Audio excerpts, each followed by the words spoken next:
So thank you very much for such an elaborate introduction, Professor Kim. So it is such a great honor for me to be standing here at KAIST, presenting my own research in the past. And then KAIST is really a special school for me because I have actually done my master's about 6 years ago. And then it was really a big springboard for me to be able to do my later research. So today I'm going to talk about breaking abstractions in the era of specialization. Today I'm going to talk about the fact that we are entering an era which we need to specialize in computing systems. And then I'm going to advocate specializing computing stack, which is a novel approach in system design. Now let me actually. So I'm going to emphasize the fact that when we are going after specialization, we really need to focus on programmability as well as performance and efficiency. So I think we all can agree with the fact that computing is influencing every aspect of our lives. So if I go home in California, where I'm living now, I'm surrounded by hundreds of devices which listen to me and then automate the basic home functions for me. And then we use computers for diagnosing the human diseases. And then without having Uber, Lyft, and Airbnb, I don't really know how I can travel anymore in America. And then I used to love using Gmarket when I was living in Korea. Now I'm addicted to Amazon, and I'm even doing my grocery shopping from Amazon. So I just gave you a few examples for how the computing is influencing our lives, but this is not all of it. But how do we get this explosion of computing and commoditization of computing in our daily lives? So behind this whole success, there are two main drivers, programmability and performance. What I mean by this is that we have been, as a computing industry, we have been able to provide these computing devices where a programmer can go and program what they want. And then we also have been able to provide enough performance for us to realize what they wrote as a programs. So the backbone of IT industry has been general purpose processor, or CPUs, which actually provided these two pillars of computing, programmability and performance. To me, in fact, the general purpose processors are like Titan Atlas, which hold this entire globe, which is IT industry, with his two arms. But now we are entering an era of connectivity, where everyone in this globe is connected through computing devices and network.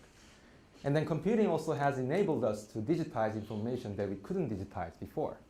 For example, for the last 1 minute that I was talking about general purpose processors, about 1 million Facebook logins have happened. About 500,000 tweets were created, and then 150 millions of emails were exchanged in this very world. This is tremendous and then unprecedented amount of data which is available to us. And what we want to do with that is to extract insights from this data and then open new capabilities for the next generation. But there is an issue. If you look at the trends in terms of the growth of data and then how the performance of general purpose processors are going to scale, there is a huge gap between these two. Let's look at the graph. In the x-axis, I have years. On the y-axis, I have growth normalized to 2008. And the red bars show how much performance we can get out of general purpose processors. And then blue bars show the data growth. As of 2018, we are already significantly behind in terms of matching the data generation rate from the general purpose processors' performance.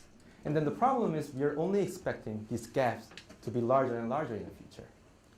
So without filling these gaps somehow, our future capability will be significantly limited by the computing capability, not by algorithm or applications, by computing capabilities. But it's just not about data. So as we move forward, not only the data grows, but also the emerging applications require massive amount of compute operations to be computed. So I'm now working in this startup setup where I'm trying to commercialize what I have been working on, DNN acceleration solution for FPGAs. And then I've been talking with these autonomous driving companies, and what they say is that the latency requirement for object detection algorithm on the real-time car is 20 milliseconds, which means that, and then state-of-the-art object detection algorithm require hundreds of billions of instructions to be computed, which means that you actually need to compute this many instructions within 20 milliseconds, which is amazingly high compute demand. And then the performance is not the only story in this game. The power and energy efficiency is the other side of the court. So if I can give you the power plant that you can bring in your pocket, I can give you a cell phone that can perform like data center, but that's not possible. So it doesn't really matter which market segment you're working on, data centers, mobile or IoT devices, power and efficiency is the critical part of your system design in the future. So what I advocate here today is that now we need to specialize computing stack and then rethink the abstractions. And then let me tell you what I mean by rethink the abstractions. So on the right side, you see the traditional computing stack. And then there is a red bar show the clear abstractions between these layers. And then because of these abstractions, we could focus on each layer of computing stack for our domain. For example, when we are designing microprocessor, we really didn't worry about which algorithm and applications are going to work on. And then when we are designing programming languages, we really didn't need to worry about the microarchitectural design in the processors. And then these clear abstractions actually guaranteed the precision and generality for the other layers. And then this precision and generality imposes a lot of cost on the performance and efficiency, but we could afford this cost because general purpose processor have been exponentially and then continuously improving its performance and efficiency. So that's why we could afford it. But now we are entering an era of dark silicon, where traditional transistor scaling has effectively ended, which means that now we really need to specialize in computing stack by rethinking the abstraction of precision and generality and then compromising them. So that's why we're going after specialization. So let me show you the compute platform, CPU, GPU, FPGA, and ASICs. And then all of these compute platforms are sitting on this trade-off space between performance efficiency and programmability. The one extreme is CPU that provides the highest programmability but lowest performance. But the other extreme is application-specific IC, which does just a single thing, which means that there is no programmability whatsoever. But then it actually provides orders of magnitude higher performance and efficiency. And in between, you have these different hardware platforms like GPU or FPGAs with the different levels of trade-off. And then let me give you an example of the low programmability of specialized hardware as FPGAs. So I was TAing this course, processor design from Georgia Tech, which was taught by my advisor. And then the entire semester-long project that I was TAing for this course was just design and develop 5-stage pipeline processor on FPGA board. And still, more than half of the students couldn't finish implementing all the features required. So this shows how hard it is for actually programmers or hardware developers to design actual hardware on FPGAs. So the research goal in my past research and dissertation research was to, while maximizing the performance and efficiency, or even improving performance and efficiency of specialized hardware, maximize the programmability and then raise the programmability to the maximum level. So in this direction, I have been working on two forms of specialization. So to me, specialization means taking advantage of a certain property of domain of applications. And then I have been working on acceleration for machine learning. And then I have been working on approximation for programs, which is amenable to imprecise computation. Let me talk about some of the work in each domain, and then I'm going to start from the approximation. So I have been working on this FlexJava project, which provided approximate programming languages for your approximate programs. I also worked on Xlog, which is Verilog extension for approximate hardware design. And then I worked on the NGPU AMPU project, which provided digital and analog accelerator for GPUs and ASIC platforms. I even worked on the RFAP project, which actually provides the hardware technique to reduce the off-chip to on-chip communication bottleneck. And then Mithra is the project that we provided hardware technique to control the quality loss because of approximate computing. But I believe the pinnacle of my research was this X-Game project, which provided crowdsourcing and gamification solutions that fundamentally changed the trade-off in approximate computing, how we actually perceive the trade-off between the quality degradation because of approximation and then the gains you get out of approximation. And this was really somehow fun project because I really needed to deal with human beings in the experiments because I really need to understand what they actually think about the quality loss for approximate computing. So let me talk about the X-Games project. So before I talk about the details of the X-Games project, let me introduce what the approximate computing is for people who are not familiar with it. So approximate computing is radical, unconventional, but innovative computing paradigm that relaxes the abstraction of near-perfect accuracy in computing, storage, and communication. So what I mean by near-perfect accuracy is that your existing general-purpose processor are already not perfect. So but what we get out of this? So we get actually higher performance and energy efficiency at the same time by compromising your precision. So in fact, what we do in approximate computing is actually add a new dimension to the existing trade-off in your platform, hardware platform. So existing trade-off in hardware platform is shown as a 2D space between performance and energy, which means that if you don't have enough power for your device, you need to go with IoT, which delivers low performance. But if you have a high performance, high power, then you can go with data center, right? And then when you actually pick a platform for your application, you need to navigate this line of trade-off and then pick a point for designing your hardware. But now what we do in approximate computing is to add this precision dimension and then allow the developers to navigate this dimension to actually push this point into the point where the both performance and efficiency are improved. I think this could be kind of vague for most of you which haven't seen how the approximate computing looks like. So I'm giving you one example of approximate programs, which is image processing application called Solver. And what it does is just to edge detection of the images. So one of these outputs were created by just precise program with CPUs. The other was generated by approximate program. So this is where we are going. We are not, giving up the entire precision of the application, but we are compromising precision and then get the performance and energy benefit. I bet most of you probably don't notice which one is approximate, which one is not. So that's the whole story. But the fundamental question, but unanswered question before my X-Game project, was how much quality loss is actually acceptable? So think about it. If I don't answer this question, then I can always give you this specialized hardware, which is approximate hardware. And then, oh, this hardware gives you 10x speed up, but you need to deal with 10% quality loss. But someone might say that is fair bargain, but who decides that that quality loss, 10% is acceptable or not? So me as approximate technique developers or approximate programmers who actually develop this program are not eligible to decide which quality is actually acceptable. The only people who can judge if one quality level is acceptable is the end user of the applications. And that's why we need a solution that we can plug these real end users into the system and then help the developers to evaluate which level of quality is actually acceptable or not. And that's why, that's what the X-Game project provided, and then we took an initial step toward understanding the user's perspective on the quality loss. So before talking about X-Games, the details of X-Games, let's think about what's the definition of acceptable quality is.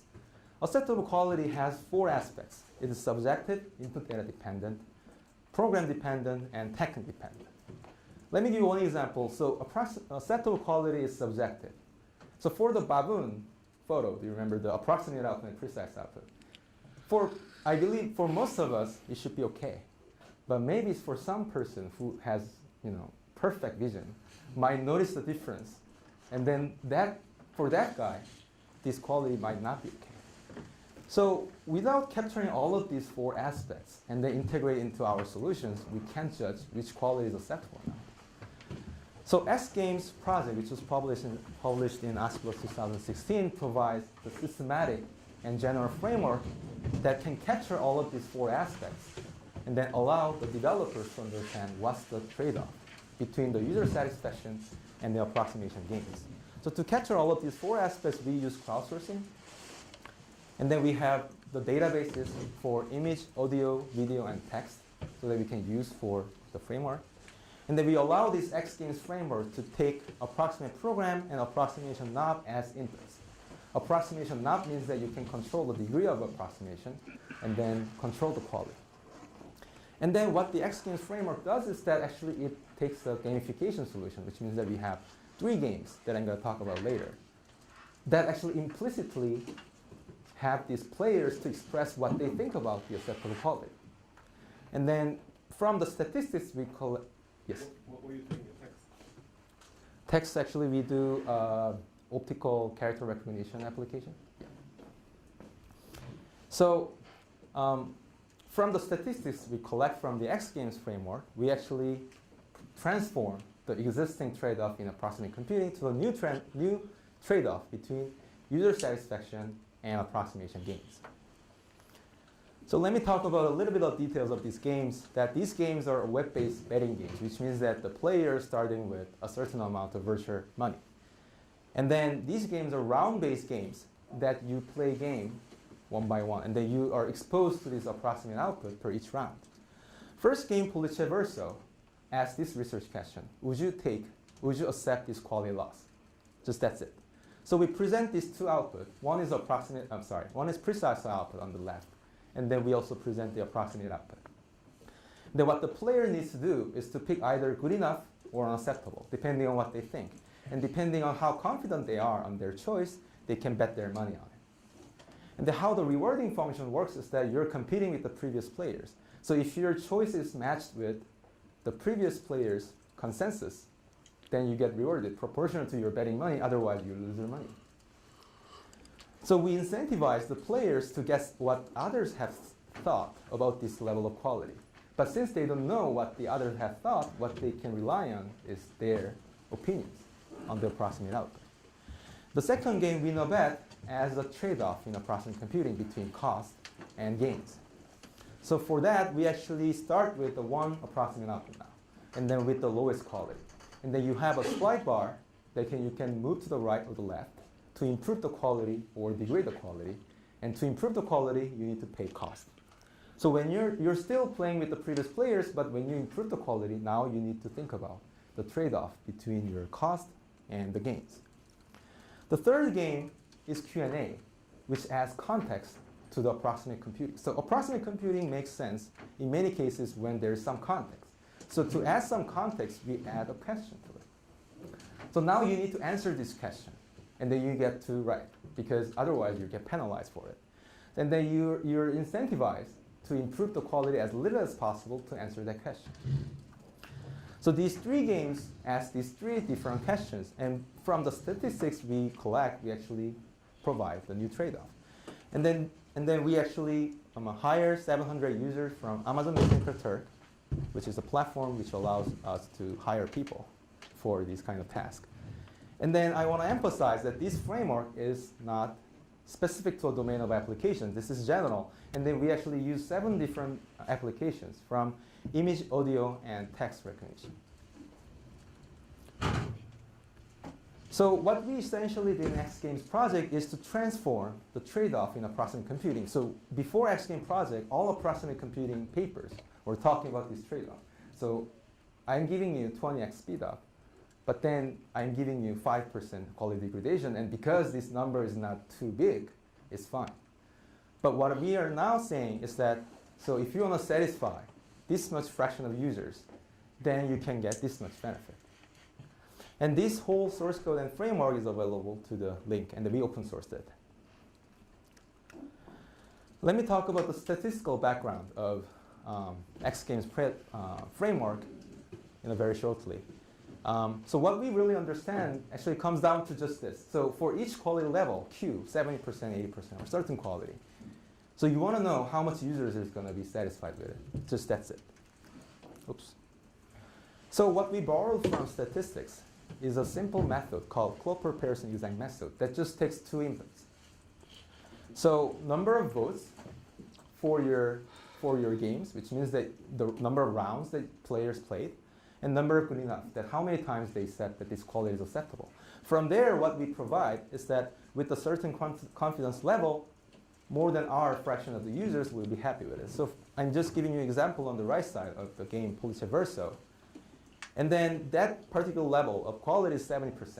And then it's just not the ORCAS photo for all 70% output. We draw the random inputs from the database, and then we expose the 70% of the quality to the users. And then from the 1,000 plays, say 634 people said, this is good enough. This is actually real numbers. So from there, what we can say is that with the 95% of confidence level, 60% of the users will be happy in the model population. So as I mentioned, this framework is not specific to a domain of application, and this is general.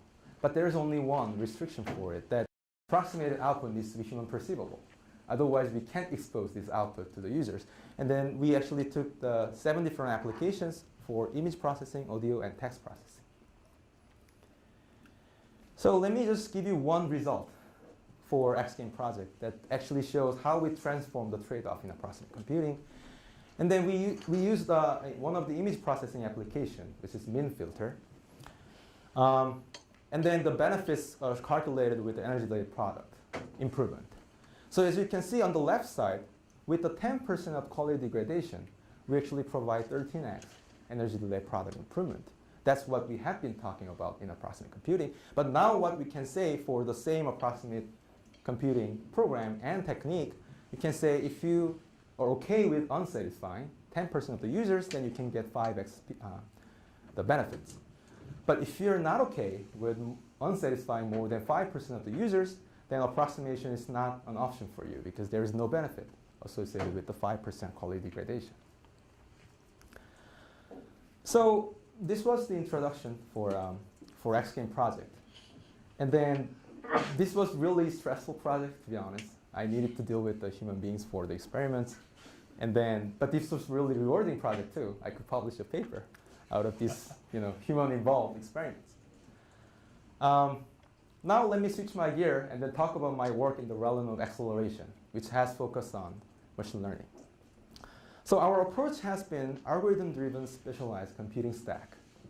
And then what I mean, let me tell you what I mean by algorithm-driven. So if you want to accelerate something right now, what would you do?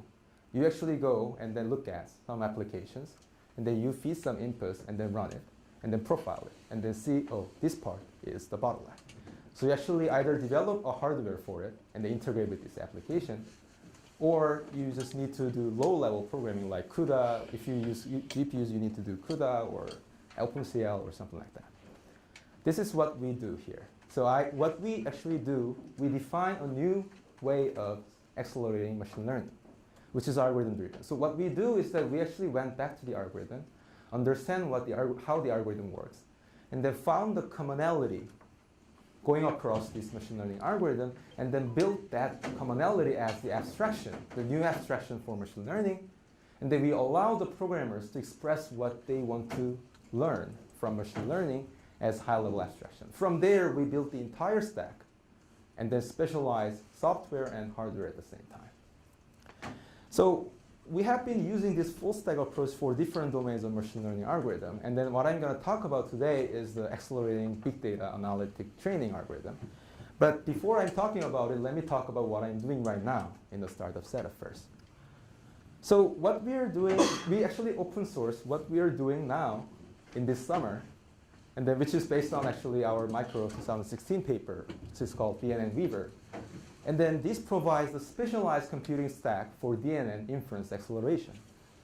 And then all source code, including runtime API, compiler, programming language, and Verilog code for your hardware acceleration, everything is open source. But we are building products on top of it.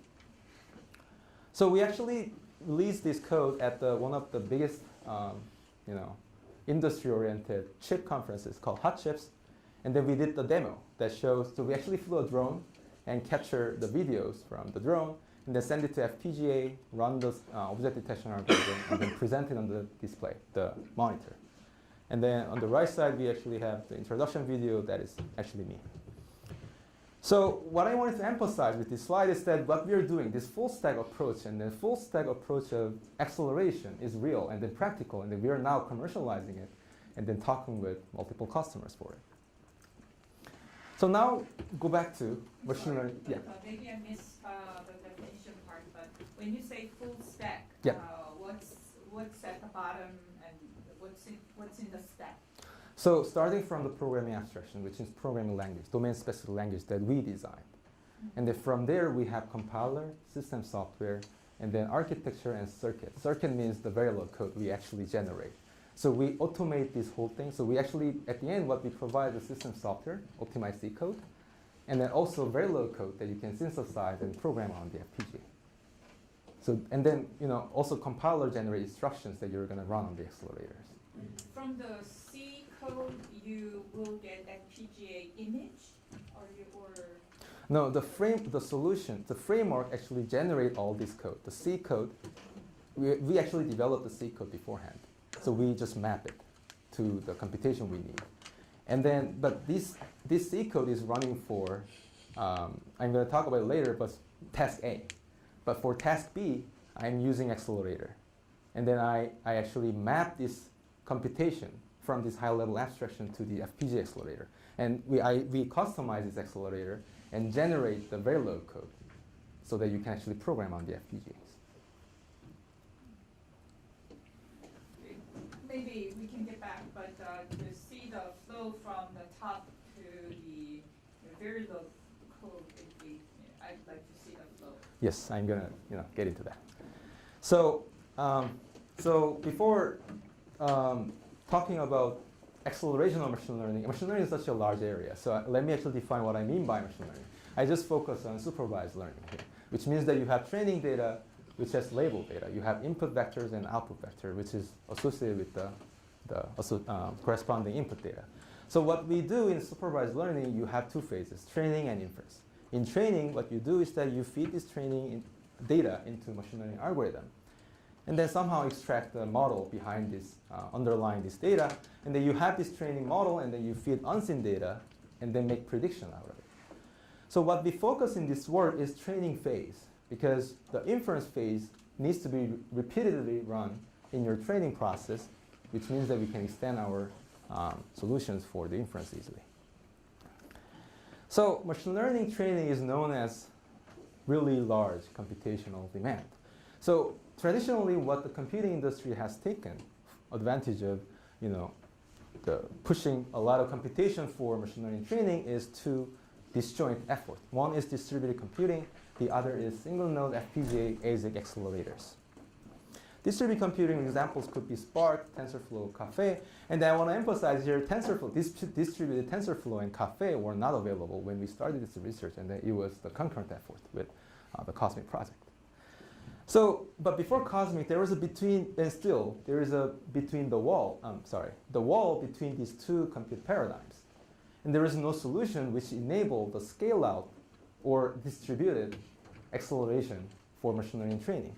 And that's what the Cosmic actually provided in my Pro 17 paper. So which kinds of challenges we need to solve in this project? So first challenge is that how can we come up with these high-level abstractions and then allow this programmer to express their machine learning algorithm. And then from there, we can take it and then deploy this entire system. The second challenge is that we still want to specialize your hardware. So how can we optimize and pre-design our architecture but customize for given algorithms and given hardware platform? That is the second challenge. The third challenge is that still we need to use this distributed accelerator to build a single system. So how can we coordinate this acceleration and then build a single system while reducing the overhead of communication? So as you can see, these challenges cannot be solved in a single layer, not just in hardware, not just in software. So we actually need a full stack to resolve the conflicting objective between programmability, automation, and efficiency. So what we provide is Cosmic, which stands for Computing Stack for Machine Learning Acceleration in the Cloud, which actually provides this entire stack from the high-level mathematical language, which is domain-specific language, that provides this abstraction. This is the layer that programmers are exposed to. And then from there, we have compiler, system, architecture, and circuit that customize the entire system for this task. And then I'm going to talk about all of these layers from now on. So how did we come up with the high-level abstractions? So let's see what's actually how the how the machine learning algorithm training works. So what we have in this machine learning training of supervised learning is that you have training data which has input-output pairs, collection of pairs, that you have inputs and then ground truths, not ground truths, golden outputs for each input data.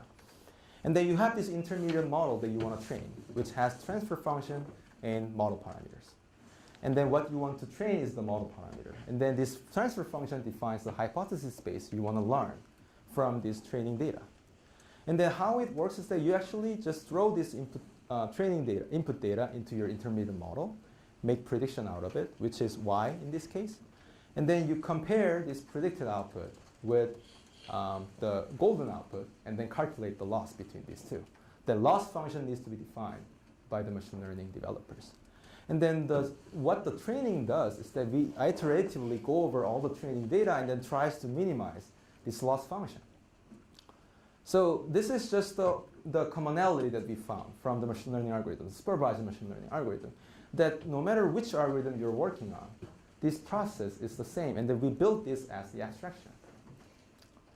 So the solver, so this is the optimization problem, right? So you have the loss function, and then you want to optimize that loss function. And what would you do with the loss optimizing a function? You actually differentiate. So stochastic gradient distance solver, what it does is that you differentiate, get the gradient, and then you push your weight parameter in the negative direction of it. And that's how it actually trains your loss function to the global optimum if it is convex. If it's not, and it goes to the local optimum. That's the stochastic gradient solver, how it works. So what you need to really know to understand the machine learning training is the loss function. Other than that, you don't need to know about anything. So if you just know the gradient loss function, how it forms, then you don't need C code, you don't need Java code or Python or anything like that. You can always take this gradient loss function because then you understand how the optimization is going to work, and then you can map it to any hardware platform like FPGA, GPU. In fact, we are focusing on FPGA in this work, but we actually mapped it to GPU with the project with the master student. So let's go back to this stochastic gradient solver for a bit. So this is very serious process if you think about it. We actually feed this training data into this solver, and then you push a little bit, and then go forward to the optimal point, which is very serial. But what we want is parallelization of this computation, and then what it have is to leverage the linearity of differentiation. What it means is that if you have a collection of data you want to optimize for, you can split this data into smaller chunks. And then you get the gradients for each subset of data, and then you just aggregate later on. And that's how it works, the parallelized stochastic gradient solver is. And then that's what the other platform, like TensorFlow or all other platform, the de facto standard optimization algorithm is actually this solver right now. So we have two types of node, delta node and sigma node. The delta nodes are equipped with accelerators that does the partial gradient calculation. And then it just uses all the commodity products, like just the server with disk and network switches, all the off-the-shelf products. And then you have sigma node that does one more thing. Not only it does get the partial gradients, you also aggregate the partial gradient from the delta nodes, and then you aggregate them. And how you aggregate them needs to be defined by the programmers. So let me show you the programming interface now. So I'm just giving you one example, which is a perfect machine. And on the left side, you see the mathematical formulation of the problem. So this is the loss function of a perfect machine. And then this is the aggregation function. And then this is the math that machine learning practitioners understand. And from there, what we provide is that the one-to-one mapping syntax from this math to the programming language. So this is declarative language that you don't really need to worry about how this is going to be computed. You just define as it is when you write in the math. And what we do in compilation layer from this high-level abstraction is to build data flow graph for the partial gradient calculation. And then for aggregator, we just map aggregation function into the software aggregator. And this data flow graph is going to be compiled and then mapped on our accelerator layer that I'm going to talk about from now on. So now we have this data flow graph that we want to map onto accelerator. So how can we customize hardware for this algorithm and then for just unknown hardware platform that we want to target, right? What we provide is template architecture, which means that we pre-design the architecture of accelerator, but you can shrink or expand your accelerator architecture to fit on your hardware design. So it has two components largely. One is programmable memory interface. It has its own ISA that you can actually program memory interfaces to control where the data goes in the execution time. So all of this scheduling, instruction scheduling happens in the compilation time because you know what to run. You took the high-level abstraction and you know what to run. So you can statically schedule everything in the memory interface. And then your 2D metrics of PEs are in the template architecture, and number of columns are defined by number of words that you can bring into the chip. So your rows, you actually always push data, the row by row in each cycle. And the number of rows is decided by the total available resource on your chip. Another technique that we have is multi-threading acceleration. So the target algorithm that we are working on, linear regression, logistic regression, or supervector machine, all these algorithms don't have thousands of parallelism in this algorithm. While the FPGAs that we are dealing with, server scale FPGAs, have thousands of processors, which means that, ALUs that you can instantiate as a processor. So what it means is that if you just deploy the entire accelerator for a single DFG, then you can parallelize more than the algorithmic parallelism. So that's why we instantiate multiple threads of accelerator in a chip, which is virtual and dynamic. So we just allocate a certain number of rows for each thread and then map data flow graph into each thread so that we can parallelize not only in the distributed nodes, but in a single chip too. Let me talk about the connectivity and busing too. So we have specialized connectivity and busing for the operations that we observe from the algorithm that we targeted. And then first busing is the pipeline memory bus. So you push data from the memory into the Ps, the weight parameters, and the input data for training.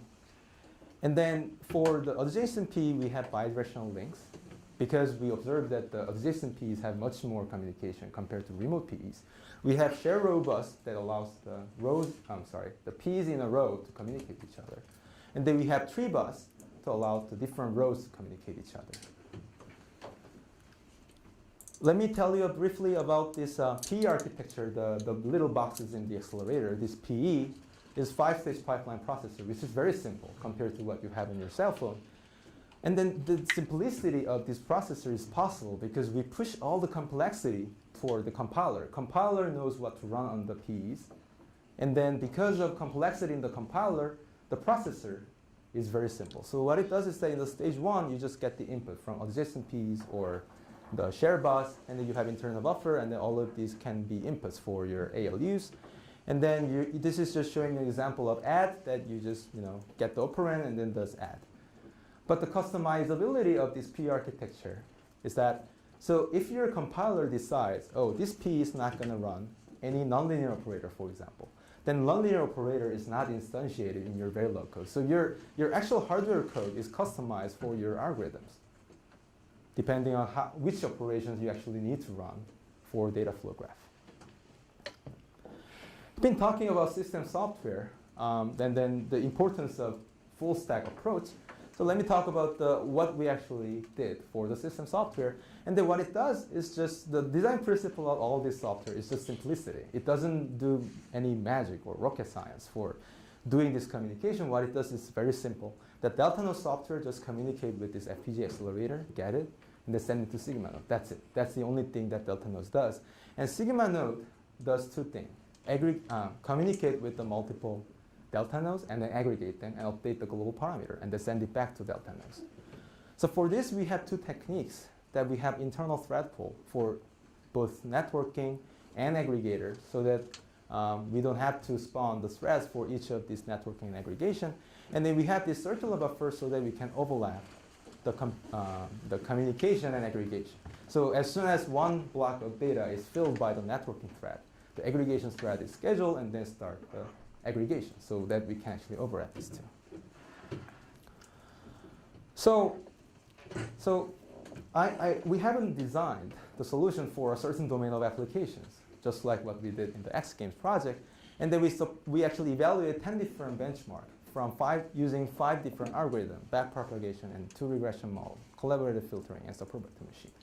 And then I wanted to emphasize that backpropagation is not deep learning. Deep learning has its own challenges, and then we actually wanted to solve it in the other research. This is shallow network. And the most important result in this table is the rightmost column, which shows the lines of code. So for building this customized and specialized system using FPGA acceleration and then system software, all of these, what you needed to write for your target application was less than 60 lines of code, which shows how much programmability we raise while not compromising the performance and efficiency. So let me show you the result of speed-up comparison with the state-of-the-art big data analytic framework called Spark. So in the x-axis, I have this benchmark. In the y-axis, I have the speed-up with the baseline of Spark system with the 4 nodes, the CPU 4 nodes. And then this marker, the circular markers and triangular markers show the 4-node, 8-node, 16-node setup for both Cosmic and Spark. As you can see, if you compare 16-node Cosmic using ultra-scale plus FPGAs, which is server scale and very high-end FPGAs, and then compared to 16-node CPU Spark node, we actually provided 19x speedup. And it's just not the performance. If you look at the slope of these markers, then while the Spark provided 1.8x scalability,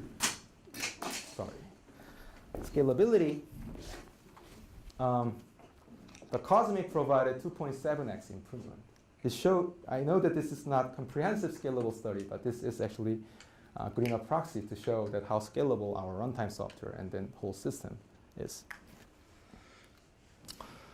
So we actually broke down the entire training runtime into software and hardware.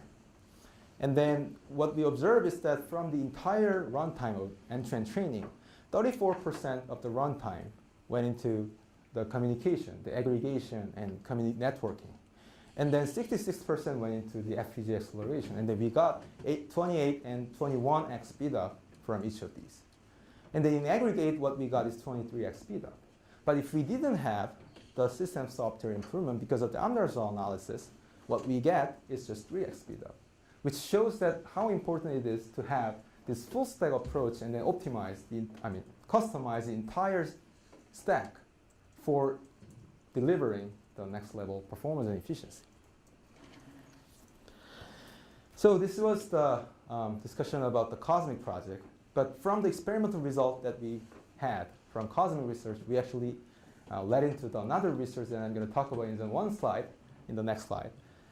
What we observed from this research was that communication has become a significant bottleneck, the networking. So we and others in the computer architecture community have mostly focused on accelerating computation, actual computation at the end node. But as we improve the performance of these compute accelerators, like GPUs, the communication, the fraction of the runtime goes to the communication goes higher and higher. And then we actually took a kind of initial step, because I really don't know what others have done for the acceleration in the network, for accelerating the linear. When architecture people say communication, it's not the communication I Yeah. It's Okay. communication. So can you narrow down this communication definition of your communication? Communication here probably going to be similar to what you think. This is networking between different distributed nodes. Okay. Yeah. In the distributed system. So I'm talking about here is system like TensorFlow that is equipped with GPUs, and then they need to communicate with the parameter servers, and then that communication is what I meant. So the Inception paper, which was published in Micro 2018, and I presented in Japan last month, is to provide this hardware algorithm co-design acceleration technique for compressing gradients in the distributed DNN training. And then this work was particularly exciting to me because we have leveraged both approximation and acceleration in a single work. So what we realized when we were designing these, Inception solutions is that actually general purpose processors and general purpose compression algorithm for compressing gradients is not going to work because this is too costly for distributed DNN system. So we actually came up with hardware-friendly lossy gradient compression algorithm, which is approximate technique and specialized for distributed deep learning. And then we realized this algorithm as a hardware accelerator, and they integrated with the FPGA-enabled NIC cards. And then we also came up with this gradient-centric decentralized training algorithm, which is a novel training algorithm for maximizing opportunity for compression. So now we only communicate gradients. I'm not going to get into the details of this work. But using this hardware algorithm co-design solution, what we could get is 76% lower communication time, which led to 2 to the 3x speed up, which is on top of what you get when you use high-end GPUs. We use high-end GPUs on the compute side, but on top of it, when you accelerate the communication, you get 2 to the 3x more. And then you may worry about approximation in this process, because you now approximate something, so what if the training takes forever? But what we found is that for the models that we evaluated, only 1 or 2 epochs were required to match the level of accuracy that precise training provides. So now let me talk about my future work. So if I look back, what I have been working on in this domain, I have been working on providing these full stack solutions for single type of accelerators. So I have been working on accelerator for machine learning training or machine learning inference. Or in terms of platform, we just worked on the data center acceleration or edge devices acceleration that I'm not actually haven't talked about, but we have worked on the edge devices acceleration. But now I believe the compute platform are going to be very diversified. And then as the accelerator are integrated with and then immersed in real world applications, this compute platform with the acceleration is going to be very heterogeneous and interconnected to each other, which I want to call edge to cloud continuum. And my ambition is to enable acceleration on this edge to cloud continuum. But what will be the challenges? So what is the program abstraction now? So now you're not developing a software or whatever the program that you want to run on a single type of platform, right? So if you have this heterogeneous interconnected platform, what needs to provide as a programmer for the system developer that can deploy this on the system? And also interconnection, the networking between these accelerators are going to be the bottleneck. So how can we push some of the computation? How can we push some of the computation toward the networking infrastructure so that we can accelerate the system even more?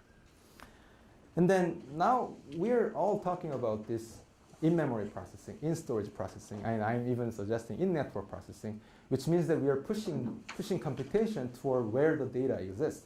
And then when you divide this computation to different platforms, as a system level, you need to decide so when you have this task, when you have this application, you need to decide how you're going to divide the task and then push it to the right places. And then you need to have some sort of cost effectiveness and performance understanding to decide this.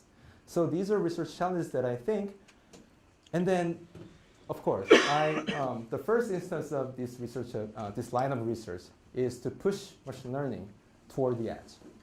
So, and then I'm targeting these 2 machine learning algorithms, which is multimodal multitask neural network and federated learning. So multimodal multitask neural network simply just takes multiple input, usually sensory inputs like camera, sensor, radars, or these kind of inputs, and then you actually perform multiple tasks out of single model. And then it has usually 3 layers. First layer, you just get the input and then do the feature extraction. You feed these features into the common feature representation layer and get the output and then send it to per task layer. So if we don't push all the computation toward the cloud or data center, if you can push some of the computation toward the network and edge devices, we can improve the system-wide performance efficiency significantly. Now let me talk about federated learning. Federated learning is proposed by Google last year. The idea is very simple. So instead of having this cluster on the data center to train your machine learning model, you push your training, the end of these training workers, toward the edge. So you're actually running the training computation on the edge devices like cell phone. It has a lot of advantages that you can actually keep your privacy, or you can also personalize your machine learning model in edge devices. But there are technical difficulties that you need to deal with this slow unloading speed of your cell phone to push all the the model parameter up to the data center. And also you need to use your cell phone for training, which requires a lot of computation. So if you can push some of this aggregation into the networking, and if we can develop a very efficient accelerators on edge devices so that we can compute the training without burning so much energy on it, then we can improve the system-wide performance and efficiency. So this has been my journey in, and it was really fun journey for me to work on different layers of computing stack for two forms of specialization. And then my journey has connected to an entrepreneurial role where I'm commercializing one of our research as a product right now. And I'm now here looking for a new opportunity at KAIST. So I want to say that we are now entering an era which general purpose processors are not going to be able to provide and sustain the performance benefits that we need for future capabilities. And then when traditional things run out of steam, it's time for extreme creativity, and that's why we should hire computer architects. Thank you very much for attending my talk, and I'll be happy to answer any questions you have.